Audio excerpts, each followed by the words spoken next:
ឯខាងការយល់ច្រឡំមាក់ទី3ហ្នឹងដោយសារឈានគុណចាស់ខ្ញុំកណាធ្លាប់ពណ៌ត្រូវឈានមានកម្លាំងខ្លាំងគ្របសង្កត់នៅទូសាក់ដាច់ពឹងដូចអត់មានទូសាក់អញ្ចឹងគុណចាស់ហេតុយ៉ាងណាក៏ដោយគឺថាទូសាក់នឹងអត់ហើបហ្មង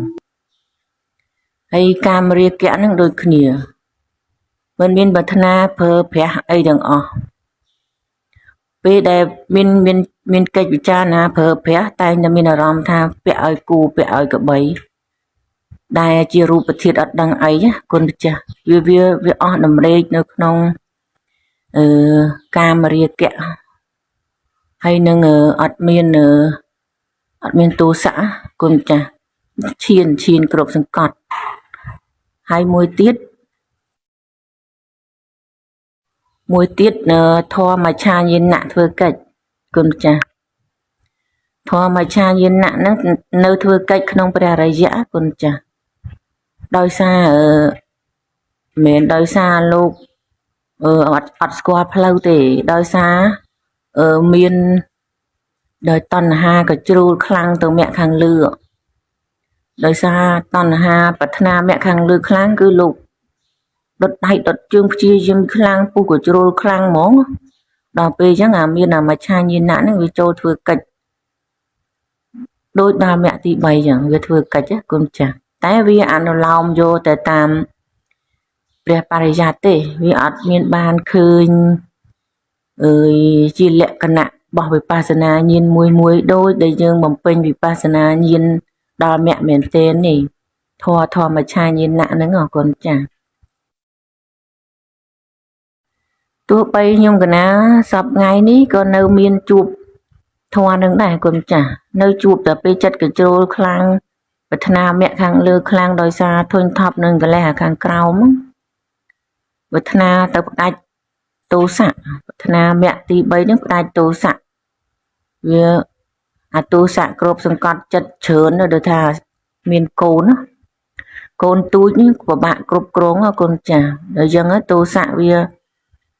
វានៅស្រាលមែនប៉ុន្តែវានៅធ្វើកិច្ចញឹកញាប់ដោយសារវាមានហេតុបច្ច័យគឺកូនតូចពិបាកនិយាយគុណចាស់អត់ដូចគុណចាស់ជាសកតាគាមីនៅក្នុងប្រសង្ឃទេនៅក្នុងប្រសង្ឃអត់សូវមានហេតុបច្ច័យឲ្យកើតទោសៈហើយខ្ញុំកណាក៏ហោះគុណចាស់ពេលដែលចិត្តកជ្រួលឡើងកាន់មគ្គទី3ខ្លាំងគឺថាមច្ឆាយណៈធ្វើកិច្ចឲ្យគុណចាស់ធ្វើកិច្ចចូលអនុលោមតាមព្រះបរិយត្តិនឹងចូលធ្វើកិច្ចដូចបានមគ្គផលអញ្ចឹងណាតែអត់មានធម៌លះដូចមគ្គមែនទេមគ្គជាមច្ឆាយណៈបឡំហ្នឹងគឺអត់មានធម៌លះទេនៅដែលនឹងឯងហើយធ្វើកិច្ចអនុលោមពិចារណាតែតាមបរិយត្តិនឹងទេមិនបានជាមានលក្ខណៈដូចយើងបំពេញវិបស្សនាញាណទៅទីកន្លែងនេះគុណចាស់យល់កន្លែងហ្នឹងអញ្ចឹងប៉ុន្តែបើបឋិជនអាចរបូតទៅដល់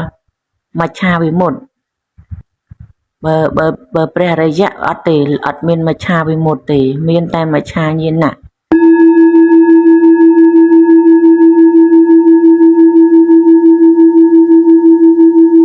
យមមិញហ្នឹងកណាចម្រើនវិបស្សនាហើយចម្រើនដេកចំហៀងទៅខាងស្ដាំអញ្ចឹងកណាមានអធិស្ឋានការចម្រើនវិបស្សនាហ្នឹងដេកដោយថាធាតុសភាវៈធម៌ហ្នឹងគឺភាគច្រើនកើតខ្លាំងពុកមកចាប់ដើមចម្រើនហ្នឹងឲ្យយប់រៀងជ្រៅដែរចម្រើនប៉ុណ្ណោះពេញមងសភាវៈហ្នឹងឡើងហើយយប់ថ្ងៃទី3ចម្រើនដំបូងហ្នឹងចង់ឲ្យលុតមកនេះហ្មងមកកណាត់ខ្លួនចង់ពីក្បាលទៅវិញភពហើយកណាដេកលក់មកភពទៅមកទៀតចាប់ដើមបន្តវាជាប់ពីចម្រើនលក់ពុបបន្តចម្រើនទៀតចម្រើនហ្នឹងពុបស្ងប់ទៅខ្លាំងទៅវារលត់ហ្នឹងហើយចង់រត់តែរលត់ចាប់ពីក្បាលទៅហ្នឹងហើយទៅបាសនាហ្នឹងក៏ ពេចបឹបនឹងអាយុមិញហ្នឹងយ៉ាងខណៈពេលខ្លីប៉ុន្តែវាកើតភាវៈនឹងខ្លួនហ្នឹងណាបាញ់គុំលាបងកណារៀបចំចេញទៅបងចម្រើនពោសាធុនឹងឲ្យញោមតេតោនឹងបនិស័យពោបត្តាបនិស័យយើងមានយើងដើរត្រូវផ្លូវដោយដើមឈើដែលវា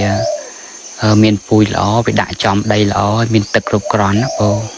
ហើយមានមនុស្សថែអាសាគ្រប់គ្រាន់ទៅពេលហ្នឹងដែលដើមឈើទៅទៅលូតលាស់លឿនហើយផ្លែតែម្ដង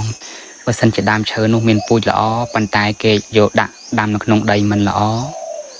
ហើយទោះបីជាមានគេថែអាសាក៏វាលូតលាស់មិនសូវល្អដែរពោហើយម្យ៉ាងទៀតបើសិនជាដើមឈើនោះវាល្អវាដាក់នៅលើដីល្អมันមានគេថែរក្សាក៏លំបាកដែរអញ្ចឹងបានន័យថាយើងចាំបាច់បើពូជឈើយើងល្អផងដើម្បីវាបានផលល្អដល់ប្រណិតនោះវាចាប់ដើមត្រូវតែមានដីល្អហើយត្រូវតែមានទឹកគ្រប់គ្រាន់និងមានអ្នកថែរក្សានឹងទៅជាផ្លូវដើម្បីធ្វើឲ្យដើមឈើនោះវាមានលទ្ធផលផ្លែមកបានកប់ចិត្តអ្នកដែលប្រាថ្នាដាំពោសត្វទុកផ្លូវវិបស្សនារបស់បញ្ញាវិមុតញោមដើរមកអត់ខុសឯពោព្រោះអាត្មាញោមដើរមកជប់ផ្លូវរបស់អាត្មាភាពហើយពោអាត្មាក៏មានអព្យាស្រ័យចម្រើនអរិយាបថដេកទាំងដែរហើយដោយសិស្សវិបស្សនាដោយច្រើនគឺបញ្ញាវិមុតដែលយើងរៀនជាមួយនាមរូបហ្នឹងដោយច្រើនមានកម្លាំងពេលអរិយាបថដេកជាពិសេសគឺដេកផ្ងាតែម្ដងគឺមានកម្លាំងខ្លាំងពោដេកចង្ហៀមហ្នឹងមានដែរតែម្ដងមកការតែដេកផ្ងាហ្នឹងញោមចាំញោមកុំដាក់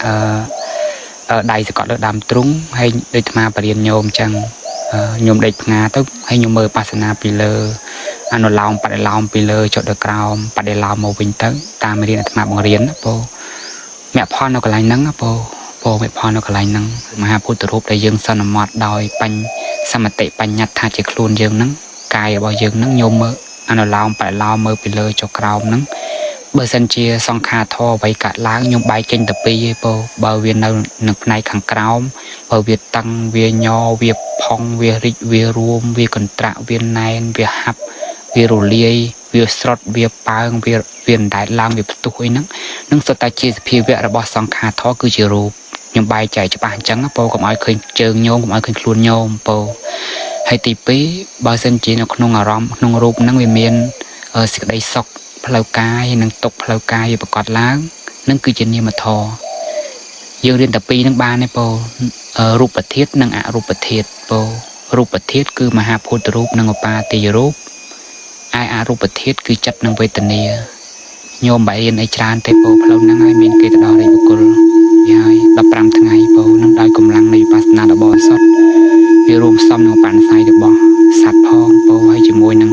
ដាក់ចូលក្នុងដីល្អបានន័យថាបានដាក់ខ្លួនចូលក្នុងផ្លូវអរិយមគ្គហើយជឿជាក់លើពុទ្ធពធប្រសង្ឃជាទីពឹងពោ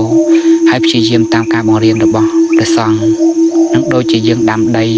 នៅលើដីទីទួលល្អអញ្ចឹងថែរក្សាទឹកគឺថែរក្សាសទ្ធាឲ្យបរិសុទ្ធពោហើយជាក្បាយនឹងសេចក្តីព្យាយាមរបស់គ្រូហើយយកចិត្តទុកដាក់តាមពាក្យរបស់គ្រូថែហើយញោមស្របតាមការថែរបស់គ្រូញោមនឹងបានដល់គោលដៅយ៉ាងប្រកបហើយពោសាធុចំពោះធម៌របស់ព្រះអង្គដែលសម្ដែងឲ្យយើងប្រតិបត្តិនេះគឺត្រូវឃើញដោយញាណហើយនឹងបញ្ញាខណៈរបស់រូបធម៌ដែលជាធាតុមិនដឹងនិងលក្ខណៈរបស់នាមធម៌ដែលជាធាតុដឹងអញ្ចឹងខណៈនឹងវាមានតែធាតុដឹងនិងធាតុមិនដឹងវាមានតែរូបធម៌និងនាមធម៌មានសត្វបុគ្គលដែរមានយើងដែរខណៈនឹងមានសកាយតិដែរគឺអត់មាននឹងអញ្ចឹងហើយតើតែមកដឹងរូបធម៌និងនាមធម៌សិនបានអាចដឹងមិនទៀងជាទុកជាអនត្តាបានដឹងមិនទៀងជាទុកជាអនត្តាសិនបានអាចទៅដឹងអរិយសច្ចៈទាំង4បានវាតតែយើងដឹងនៅរូបធម៌និងនាមធម៌លះបង់នៅសកាយតិដ្ឋិសិនបានយើងអាចដឹងថាមិនទៀងជាទុកជាអនត្តាបានដឹងមិនទៀងជាទុកជាអនត្តាបានសិនបានយើងទៅដឹងអរិយសច្ចៈបានឃើញទេ